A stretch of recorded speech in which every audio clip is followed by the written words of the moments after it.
mention our slave, Ayyub alayhi salam.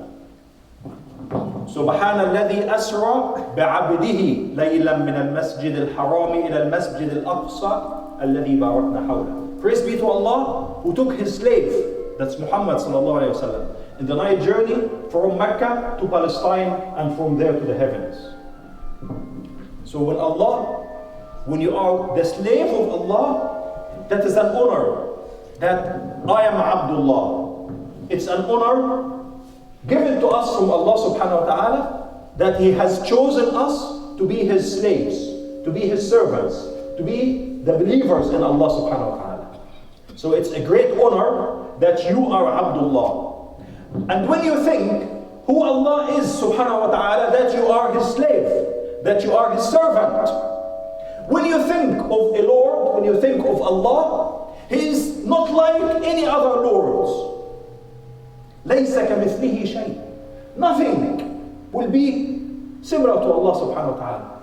Not just how Allah is, but how able Allah is. The ability of Allah, the hearing of Allah, the vision of Allah. Sayyida Aisha radiallahu anha was sitting in the room when Khawla, a lady companion, came to the Prophet sallallahu alayhi wa sallam having a problem with her husband. And she complained to the Prophet about her husband. She whispered into his ear. Sayyida Aisha was sitting in the room and she never heard a word. Immediately after, Quran was revealed. قَدْ سَمِعَ اللَّهُ قَوْلَ الَّتِي تُجَادِلُكَ وَتَشْتَكِي. قَدْ سَمِعَ اللَّهُ قَوْلَ. Allah has heard the complaint of the woman who is complaining to you about her husband. Wallahu yasma'u tahawurakuma, and Allah hears the conversation. Sayyida Aisha radiallahu anha said, Tabaraka sam'ullah. I was sitting in the room and I did not hear a single word. But Allah subhanahu wa ta'ala from above 7 heavens, He heard the complaint of that woman. When Yunus alayhi salam was inside the whale, or the huge fish that swallowed him, and the fish swam or moved into the depth of the ocean.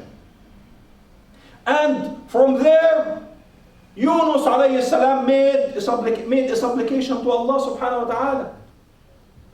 وَذَنُّونِ إِذْ ذَهَبَ مُغَاضِبًا فَظَنَّ أَن لَّن نَّقْدِرَ عَلَيْهِ فَنَادَى فِي الظُّلُمَاتِ أَن لَّا إِلَهَ إِلَّا أَنْتَ سُبْحَانَكَ إِنِّي كُنتُ مِنَ الظَّالِمِينَ. The noon is Yunus alayhi salam. إِذْ نَادَى فِي الظُّلُمَاتِ. He was in 3 types of darkness. The darkness of the night, the darkness of the depth of the whale or the fish, and the darkness of the depth of the ocean. And this is something that the Quran revealed long before they found out if you go deeper in the oceans, there was no light whatsoever. That was mentioned in the Quran more than 1400 years ago. فَنَادَى فِي الظُّلُمَاتِ أَن لَّا إِلَهَ إِلَّا أَنْتَ سُبْحَانَكَ إِنِّي كُنْتُ مِنَ الظَّالِمِينَ. Oh Allah, there's no God but you. لَا إِلَهَ إِلَّا أَنْتَ سُبْحَانَكَ. You are perfect, Allah. إِنِّي كُنْتُ. I am amongst the wrongdoers. So, a believer in distress, and he made his supplication, and Allah subhanahu wa ta'ala heard his plea from above 7 heavens. فَاسْتَجَبْنَا لَهُ. We responded to him. فَنَجَّيْنَاهُ مِنَ الْغَمِّ. Thus, we relieved him from the distress. Was this just to Yunus alayhi salam? No. وَكَذَلِكَ نُنْجِي الْمُؤْمِنِينَ. Thus, we save all the believers. It is not just for Yunus. So if you are in distress, make the supplication to Allah. لا إله إلا أنت سبحانك إني كنت من الظالمين. That is to show your submission to Allah, that you are a slave of Allah and you seek assistance and help from nobody but Allah subhanahu wa ta'ala. Told you the story of the man,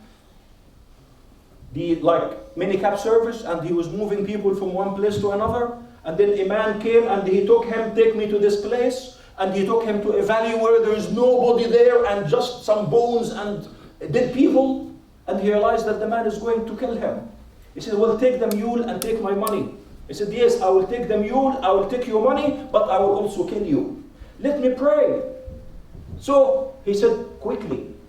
The man couldn't remember anything. The man couldn't remember Al-Fatiha. He couldn't remember anything except what Allah subhanahu wa ta'ala enabled him to say.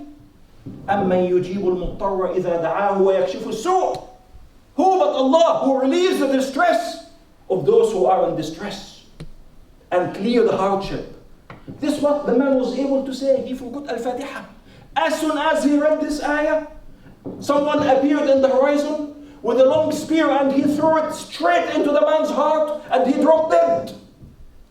So the taxi man or the serviceman went to him and said, by Allah's name, who are you? He said, I am the messenger of the one who relieves those who are in distress. So if you seek help of Allah subhanahu wa ta'ala. إذا سألت فاسأل الله وإذا استعنت فاستعن بالله. If you ask of Allah. If you seek help of Allah. وَاعْلَمْ, and you should know that أن الأمة لو اجتمعت على أن ينفعوك بشيء لن ينفعوك إلا بشيء قد كتبه الله لك. If the whole nation have come together to benefit you with something, they won't benefit you except with what Allah has destined. And you should know that if all the nation have gathered together against you to harm you with anything, they won't harm you except with what Allah has destined. So what this brings to our hearts is peace of mind. Your future is in safe hands, in the hands of Allah subhanahu wa ta'ala. Why do you worry then? Your rizq is in Allah's hands. Nobody else will take that rizq. Rizq is not just money that comes to you. Rizq is also health. Rizq is family, is education, is status in the community. It's everything, children. So that is from Allah subhanahu wa ta'ala. And this has been destined some 50,000 years before Allah created the universe. When will you be born? Who your parents will be? What your name will be? Happy or miserable? Marry who? Have children? Work in such place? Have your life? Die in such a place?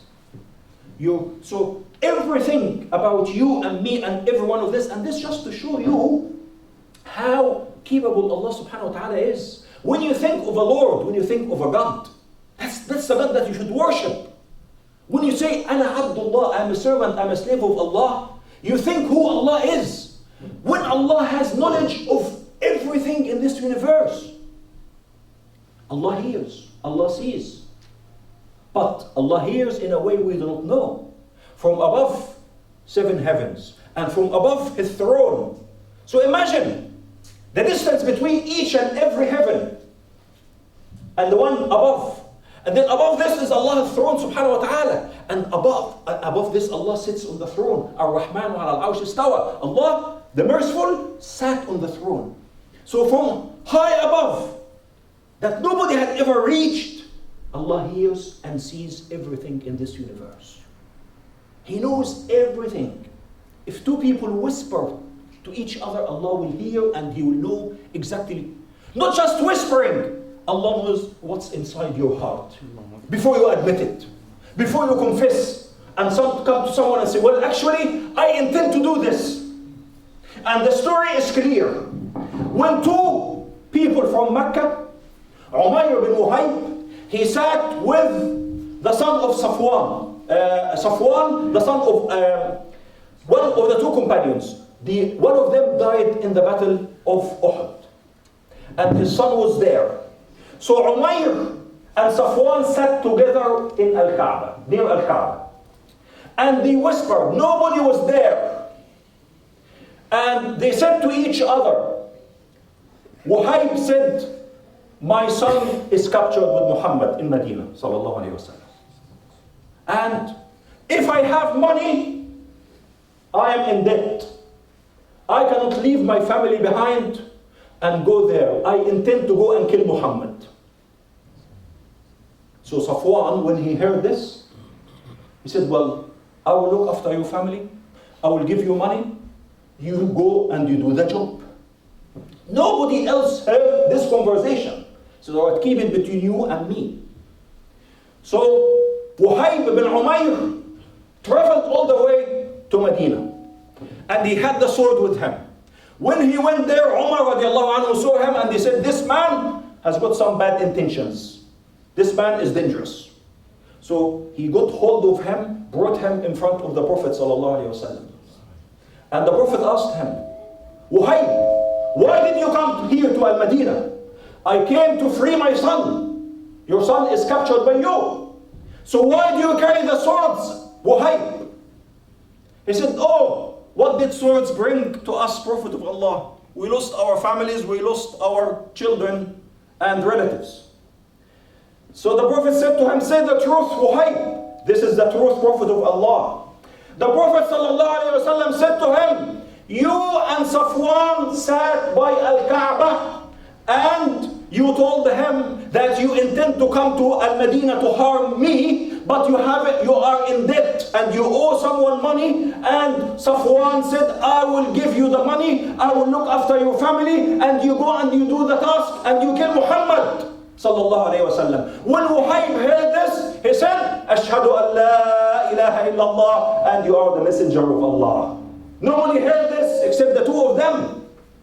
Allah heard, and Allah told the Prophet sallallahu alayhi wa sallam, and that was the turning point in the life of Umayr bin Wahib. When he became a Muslim, he realized that it is not Muhammad, but it is the Lord of Muhammad, Rabbu Muhammad. He knows everything in this world. So when you think of Allah the Creator, who is able and He hears and sees everything. Not only this, but He gives rizq to each and everyone, whether strong or weak. The meaning of the ayah, وَمَا مِن دَابَّةٍ لَا تَحْمِلُ رِزْقَهَا اللَّهُ يَرْزُقُهَا وَإِيَّاكُمْ. Any creature. When you think of this universe, the universe is full of billions of creatures. Not just humans, not just animals, not just birds, not just fish. There are so many creatures and creation of Allah subhanahu wa ta'ala.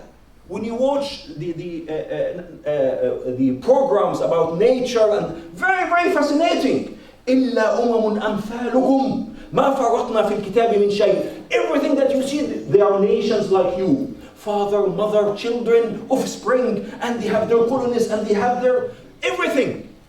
When Prophet Sulaiman alayhi salam went one day to make dua al-istisqa, ask Allah to send the rain, what did he see? He saw an ant, little ant, raising its four hands saying, oh Allah, send the rain. So Sulaiman alayhi salam said to the people, go back, you will have the rain because of the prayers of somebody else. Because of the prayers of the ant. Sulaiman knew the language of everything. So everything in this universe, وَإِن مِّن شَيْءٍ إِلَّا يُسَبِّحُ بِحَمْدِهِ وَلَكِنْ لَا تَفْقَهُونَ تَسْبِيحَهُمْ إِنَّهُ كَانَ حَلِيمًا غَفُورًا. Everything in this universe praises and glorifies Allah, but in a language you understand not.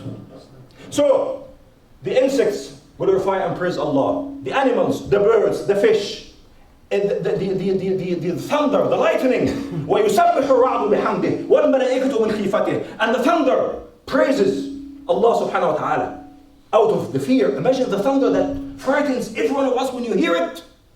This praises Allah subhanahu wa ta'ala out of the fear. وَيُسَبِّحُ الرَّعْدُ بِحَمْدِهِ. النَّجْمُ وَالشَّجَرُ يَسْجُدَانِ. The stars and the trees make sujood to Allah. How, we do not know. But the Prophet ﷺ saw them. And one day he told the companion, I can take you to a tree that used to greet me. Say, Assalamu alayka ya Muhammad. A tree used to send salam to the Prophet ﷺ. And one day he used to lean against a tree trunk in the mosque. They didn't have the rostrum, they didn't have a member. And when they built a member, the Prophet ﷺ went and stood on the member. And no longer leaning against the tree trunk. What did the companions hear? They heard someone crying like a she-camel. The tree was crying because it lost this beautiful touch from the Prophet. It is not close to the Prophet to hear the beautiful words from the Prophet ﷺ. So the tree cried. So the Prophet ﷺ stepped down and he rubbed the tree and it became quiet. Everything in this universe Everything. There was one of the companions reading Quran in one night, and his horse was next to him, and he had a beautiful voice. And all of a sudden, the horse started jumping up and down. So he stopped the Quran, and the horse calmed down. Started reading the Quran, and then the horse started jumping up and down. And he saw something like light. So he feared that the horse may harm his son. So he stopped. He went to the Prophet ﷺ, told him the story. He said, these were the angels. They came to hear your recitation, admiring your recitation. If you carried on, you would have seen them in the morning clearly, as you see anything clearly.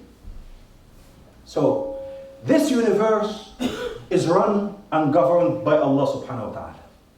This universe, and one of the greatest blessings of Allah subhanahu wa ta'ala, that this universe has one Lord. This universe has Allah subhanahu wa ta'ala. لو كان فيهما آلهة, had there been more gods, had there been gods other than Allah or besides Allah, لفسدتها. The earth and the sky would have been in a state of ruin, chaos. Why? If one God wants the sun to rise from the east, the other God we want it to rise from the west.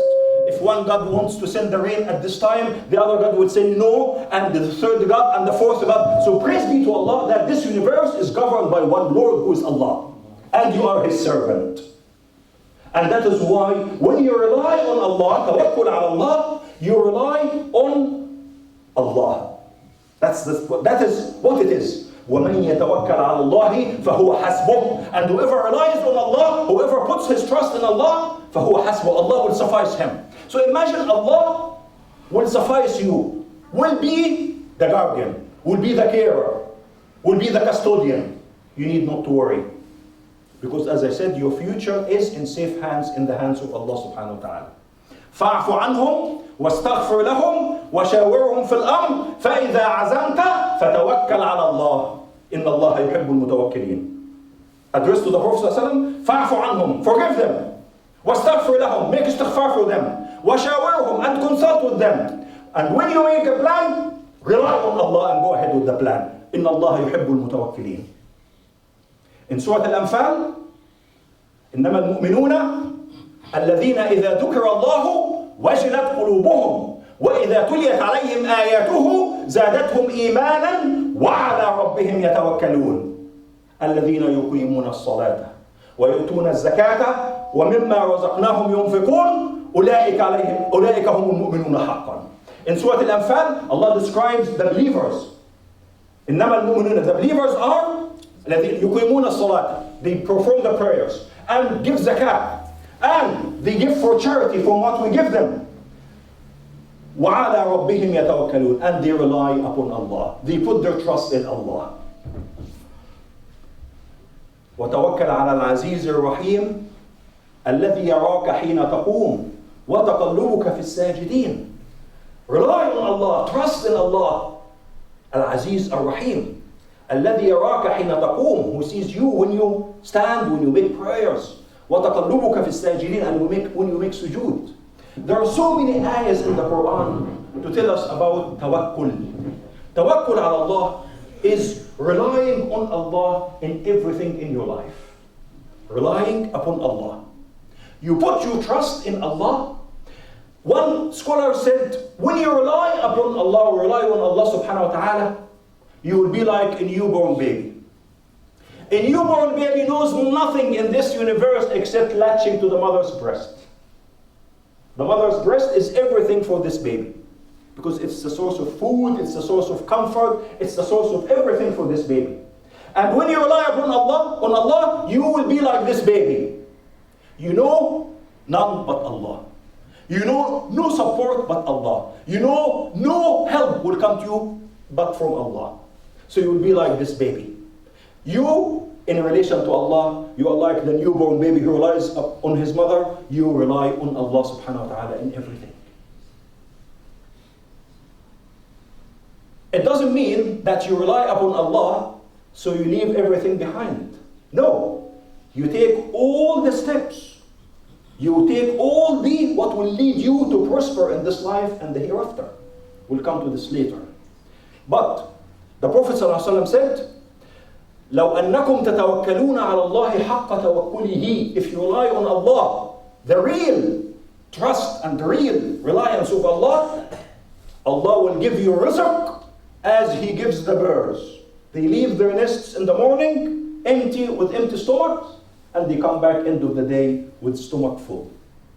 لو توكلتم على الله حق توكله لرزقكم كما يرزق الطير تغدو خماصا وتعود بطانا. If you rely on Allah fully and completely, Allah will give you rizq like the birds. They leave their nests in the morning empty, with empty stomachs, come end of the day with stomachs full. Who gives them rizq? It was said that Shaqiq al-Bulakhi, one of the followers, one of the pious people, and Ibrahim bin Adham, the two friends. Shaqiq was about to leave for business. So he came to Ibrahim, embraced, and Assalamu alaikum, sir, I'm going to do some business trip. Not so long after he came back, he said to him, what happened? You come back so early. He said, in my journey, I stopped in one place, a deserted place. And when I was resting there, I saw a bird that was blind and disabled. It cannot walk, it cannot see. And then I wondered where the rizq comes to this bird. It wasn't long after that he saw another bird carrying some food, coming to the disabled blind bird and feeding it. And the same happened on the following day, and the same happened the day after. So Shaqiq decided to go back, and he went back to Ibrahim and he said to him, he said, what's happened? You came back early. Where's the business? So he told him the story. So I realized that I don't need to do anything then, because Allah is the one who feeds the bird that is blind and disabled. I will sit and expect my rizq to come. Which sounds okay. But what Ibrahim bin Adham said to him, but why don't you be like the bird that is feeding the disabled bird? Why don't you be the upper hand? As the Prophet ﷺ said, الْيَدُ الْعُلْيَا خَيْرٌ مِنَ الْيَدِ السُّفْلَى. The upper hand is better than, meaning that the hand that gives is better than the hand that takes. And this is encouragement that we should seek sustenance. We know that rizq comes from Allah, but we should seek it. You should take all the steps to get, because the sky does not pour gold and silver. You have to work, you have to go out. The birds do not stay in their nests expecting Allah to send the rizq to them. What do? They leave their nests in the morning.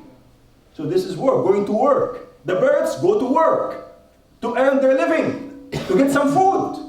So you cannot expect food to come to you when you sit at home and say, well, I'm asking Allah to give me rizq. No, this is tawakkul, not tawakkul. Tawakkul is to rely on Allah. Tawakkul is carelessness, a state of carelessness. A misunderstanding of what Islam is. Islam is to rely on Allah and you do the work. Hence, when Prophet Nuh alayhi salam, Allah subhanahu wa ta'ala would have made a massive boat, ark, for Nuh when the time comes and the earth will be covered with water, so Nuh can sail safely. وَاصْنَعِ الْفُلْكَ بِأَعْيُنِنَا وَوَحْيِنَا. Oh, Nuh, carry on making the ark. And people pass by Nuh. What are you doing? You are building a huge ark, but there's no water. What will you do with it? They made fun of Nuh alayhi salam. But when the time came, Nuh was able to sail safely in that boat. So that's Nuh alayhi salam would have said, oh Allah, send a boat from the heaven, and Allah would have been able to do this to Nuh alayhi salam. But no, Nuh showed us that you have to do the work. Prophet Musa alayhi salam, فَأَسْرِي, when Allah told him, leave at night time, travel at night time with children of Israel to be safe. فَأَسْرِي بِهِمْ لَيْلًا إِنَّكُمْ مُتَّبَعُونَ, you will be followed. So leave at night time. Maryam alayhi salam, وَهُزِّي إِلَيْكِ بِجِذْعِ النَّخْلَةِ تُسَاقِطُ عَلَيْكِ رُطَبًا جَنِيًّا. Oh Maryam, when she was pregnant, carrying Isa alayhi salam, Allah would have sent food and sustenance to Maryam. And he used to before. كُلَّمَا دَخَلَ عَلَيْهَا زَكَرِيَّا الْمِحْرَابَ وَجَدَ عِنْدَهَا رِزْقًا. When Zechariah alayhi salam used to enter where Maryam used to make acts of worship and prayer to Allah, he used to find the fruit of the summer at winter times and the fruit of winter at summer times. He asked her, how comes? Where do you get this from? It's from Allah subhanahu wa ta'ala. قالت هو من عند الله هنالك دعا زكريا ربه. At that time Zechariah raised his hands and he said, oh Allah, give me a son. So Allah gave him Yahya alayhi salam. So Maryam, وَهُزِّي إِلَيْكِ بِجِذْعِ النَّخْلَةِ. So you do the work. Yusuf alayhi salam, when his father Yaqub alayhi salam sent his children to meet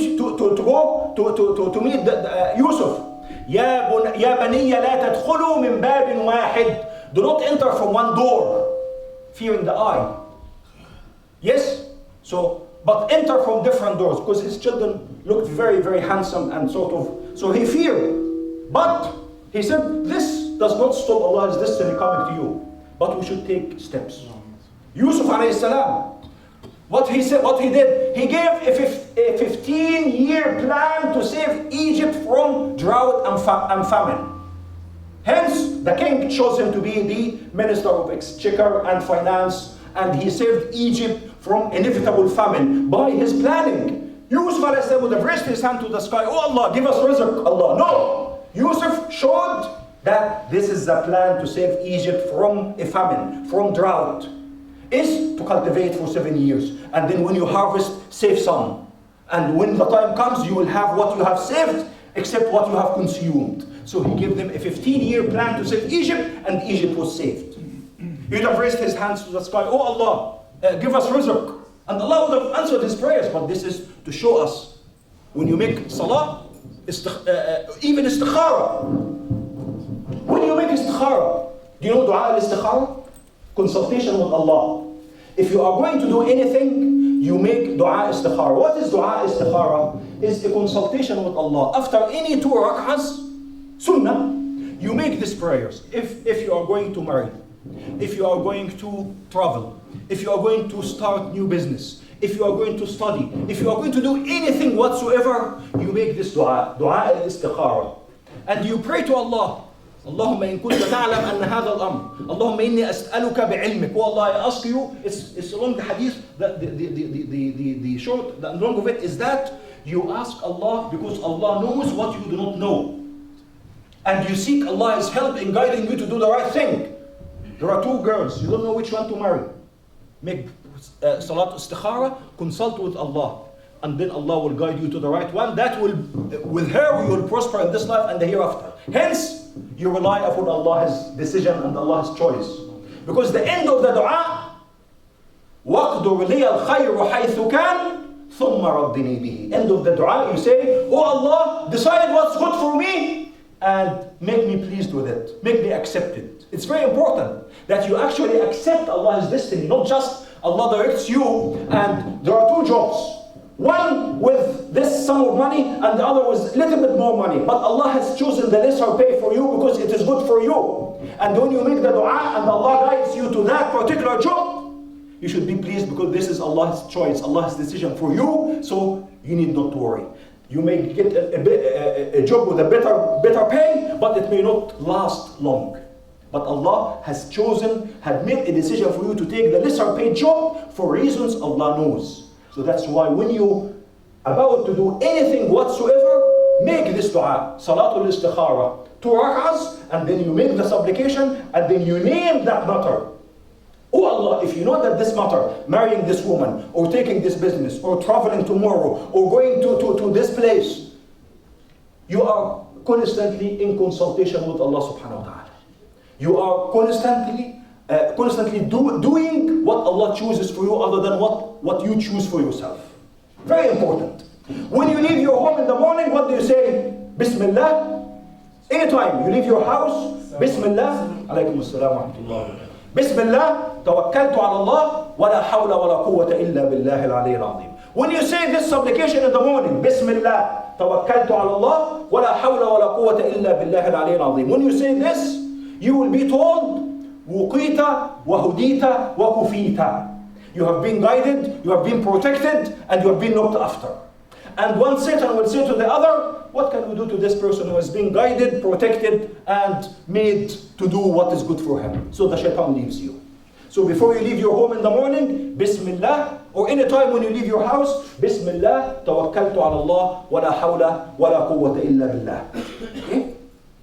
How relying on Allah subhanahu wa ta'ala, showing your submission to Allah, that you are the servant of Allah, that you are Abdullah, you trust what Allah chooses for you.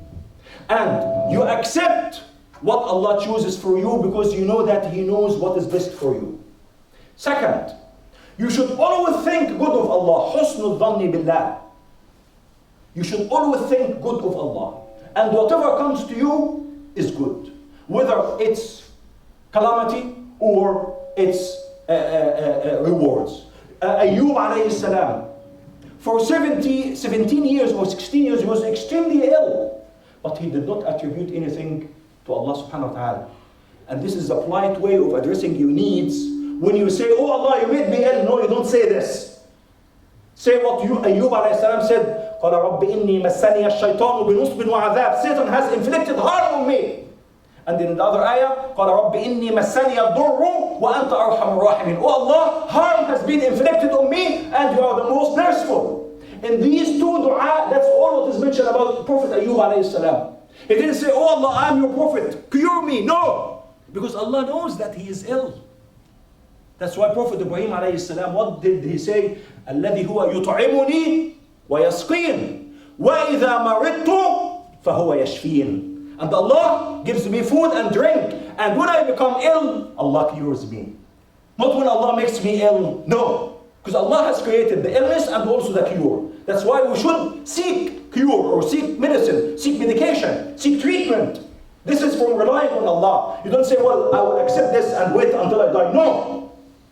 You should seek medical help and medical advice and treatment as well. This is sunnah. You couldn't just say, well, I rely on Allah, I have become ill, and that's my destiny. No. Because the Prophet ﷺ said, مَا خَلَقَ اللَّهُ مِنْ دَاءٍ إِلَّا وَخَلَقَ لَهُ دَوَاءٍ. No illness, but Allah has created a cure. Allah has made a cure for it. So AIDS that we cannot cure now, a time will come that it will be something history. HIV and cancer and all these may become history, i.e., Allah may enable scientists to find a cure at some time in His knowledge. So we should always seek medication and seek treatment. Amongst those who will enter paradise, 70,000 will enter paradise with any review of their deeds whatsoever. Their faces will be like the moon when it is full. 70,000 people. And the companions asked the Prophet, describe them to us, Prophet of Allah. One of their merits, وَعَلَىٰ رَبِّهِمْ يَتَوَكَّلُونَ. And they rely upon Allah. الَّذِينَ لَا يَسْتَرْقُونَ. They don't ask for ruqya. Ruqya, you can get ruqya is to make certain prayers to cure yourself. But the Prophet said, الَّذِينَ لَا يَسْتَرْقُونَ وَلَا يَكْتَوُونَ. Although kutri can be a treatment for certain conditions, but these do not. وَلَا يَكْتَوُونَ وَعَلَىٰ رَبِّهِمْ يَتَوَكَّلُونَ. And they rely, what concerns us here, وَعَلَىٰ رَبِّهِمْ يَتَوَكَّلُونَ. So those who rely on Allah subhanahu wa ta'ala will enter paradise, hold hands in hands, their faces will be like the moons, like the moon when it is full, 70,000. So pray to Allah subhanahu wa ta'ala that will be amongst those who will enter straight into paradise once we are raised up on the day of judgment, that will go straight into paradise without being asked about our deeds. Allah subhanahu wa ta'ala is able to do so. I pray to Allah subhanahu wa ta'ala to enable us to think good of Allah and to rely heavily on Allah in everything in our life. Whether to do with our children, with our wives, with our work, with our people, Muslims and non-Muslims, always think of Allah. Allah will suffice me. وَمَنْ يَتَوَكَّلْ عَلَى اللَّهِ فَهُوَ حَسْبُهُ. And whoever relies upon Allah, Allah will suffice him. Allah will be the guardian, the carer, the custodian. Allah will give him more than what he expects. Jazakumullah khairan for listening. We may need to continue this topic in a month or so, inshallah, time permitting. Jazakumullah khairan for listening. Wassalamu alaikum wa rahmatullahi wa barakatuh. Ideally, if there's any conflict or war or injustice between Muslims. Allah subhanahu wa ta'ala says in the Quran, وَإِن طَائِفَتَانِ مِنَ الْمُؤْمِنِينَ اقْتَتَلُوا فَأَصْلِحُوا بَيْنَهُمَا فَإِن بَغَتْ إِحْدَاهُمَا عَلَى الْأُخْرَى فَقَاتِلُوا الَّتِي تَبْغِي حَتَّى تَفِيءَ إِلَى أَمْرِ اللَّهِ. Allah says in the Quran, when two groups of Muslims, Allah still said believer. وَإِن طَائِفَتَانِ, when two groups, yes brother, you will be after me inshallah. Yeah, you will be after me. When two groups of people fight, فَأَصْلِحُوا بَيْنَهُمَا, bring peace. فَإِن بَغَتْ إِحْدَاهُمَا, if one of them transgressed, فَقَاتِلُوا الَّتِي تَبْغِي, so fight those who transgressed until it comes back to the right path.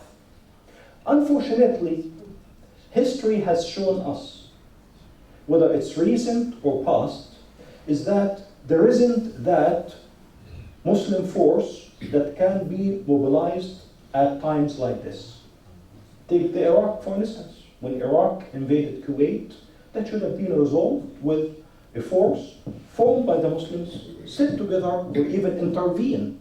And the Arab countries, they have arsenals full of the latest high tech. And they're becoming rusty, not used. But they will be used at times when it suits the governors or the kings or the presidents, not to bring peace. Ideally, this should have been resolved within the Muslims, or I don't want to use the word Arabs, but Muslims, because the majority of the Arab world is Muslim, and the whole Muslims in Afghanistan, in Iraq, we have seen that the Western, whether it's NATO, whether it is, you name it, they intervene for different reasons. But there isn't. The Arab League that represents the Arab countries is always the last to be consulted. And they have no impact, they have no weight whatsoever. Hence, they are marginalized. Although the Arabs are rich, or the Muslim world is nearly 1.4, 1.5 billions, that's quarter of the world's, or 1/3 of the world's population, but they have no impact, they have no power whatsoever. This is what the Prophet ﷺ prophesied. You are many, but you are like the froth on top of the sea. When the wind blows, the froth goes dispersed everywhere. وَلِيَنْزَعَنَّ اللَّهُ, your enemies won't fear you, and He will put al-wahn into your hearts. What is al-wahn, the Prophet of Allah?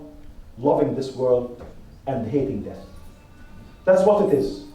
We love this world and we dislike or we hate death. Hence, the nations, توشك الأمم تتداعى عليكم كما تداعى الأكلة إلى قصعتها. Like group of people sitting around the big bowl of food, everyone is eating from that nation. Is it because our small number of people? No, you are not. You are many. But you are as weak as the froth on top of the sea. That's what's the state of the Muslims now, unfortunately, that there should be a force that will be mobilized at times of distress like this. Mobilized straight away to the area, to the hot spots where there is fighting, where there is injustice. We have Omar Musa. Now, so all the problem is now, you see, we are, subhanAllah, if you remember what happened in Bosnia, and we thought this is the biggest test that the Muslims will be tested with. Then came Kosovo, more and more killing and massacres almost. And every time we think this is a fitna. But the fitna of the trial that comes after is more in effect, in impact on the Muslims. To the extent that we don't know what to do, what's best to do. You see, the Libyans there are massacred by their own president. Calling them rats, dogs, dirty. I mean, how can you run? These people, you are one of them. You are one of them. You are part of them. So how can you humiliate? Why do you rule people that you humiliate? That you are rats and dogs and stray? Why do you want to stay there? Because he has got the money, the wealth, he and his family. Tens and thousands of billions of dollars of the oil money has come to him and his family. He and his son are running Libya. Mubarak and his family were running Egypt. Egypt, poverty-stricken country, and the president has got 40 to 70 billion, not billion, dollars in his accounts, assets. What is this? You tell me one country, except whether it's rich or poor, why does the Yemeni president, Saleh bin Ali, why does he stay in power? Why? He's due to leave in 2 years. Why doesn't he step down now? Stand down now. Why? Why? He has got 70 million, he wants to make them 100 billion before he leaves. So, if people don't, do you know that what the Prophet ﷺ said? ثلاثة لا ترفع صلاتهم فوق رؤوسهم. 3 categories of people, their prayers won't be raised above their heads. One of them is the imam who leads people that they dislike. Okay? What about a person who leads the whole country that the country and the people dislike? Hate. Man rafaqa bi ummati rafaqa Allahu bihi. Whoever is gentle, when he rules, Allah will be gentle to him. And whoever is harsh and hard on my nation, Allah will treat him the same. This is what the Prophet ﷺ said. These presidents or kings or rulers, they think that they can get away with what they do here in this life. These innocent lives that went in Tunisia, in Egypt, in Libya, in Yemen, in Syria, in Bahrain, whether they are Shia or Muslims, these are Muslims, these are people who are protesting peacefully. They shouldn't be treated in such a way. What is the response of these people? They don't learn the lesson. Ben Ali ordered to shoot and kill the innocent people who were demonstrating peacefully. The same with Mubarak, he ordered to kill the people. But it is good because these people, وَيَتَّخِذَ مِنْكُمْ شُهَدَاءَ, Allah choose from amongst you to be martyrs. 2 people go out on a peaceful demonstration, one is shot dead and his brother or friend goes back home. The one Allah subhanahu wa ta'ala has chosen him. He is killed unjustly. So hopefully these will be martyrs. And whoever scholars who say, do not protest against your leaders. Do not go against your leaders. These are the scholars of the government that they get paid by the government. Because a leader who is corrupt and spreads fear and murder his people and massacre his people is not a leader. And the woman, the lawyer who was raped, the Libyan lawyer, the lady who was raped, and her story was broadcast live. And that spokesperson stands and he says, we are in a Muslim country, you should be careful of who you accuse. Oh, she is mad and she is drunk. He should be lashed and punished for accusing this woman of being drunk and mad, and she is not. But you see, all this dirty linen will start coming. They tried to contain this woman. But the story went public, went all over the world to show this is the regime that is ruling the people, benefiting from the land. Umar radiallahu anhu and the caliphs. What did Umar say? What do I deserve from the people's money, from the treasury? A meal for the morning, a meal for the evening, jalabiyya for the summer, jalabiyya for the winter, and enough money to make hajj so that he can meet his governors and discuss with them the affairs of the Muslims. That's Umar's salary. Not billions of pounds and dollars goes into Muammar Gaddafi, his son, his daughter, and the others. This is robbing the people in daylight.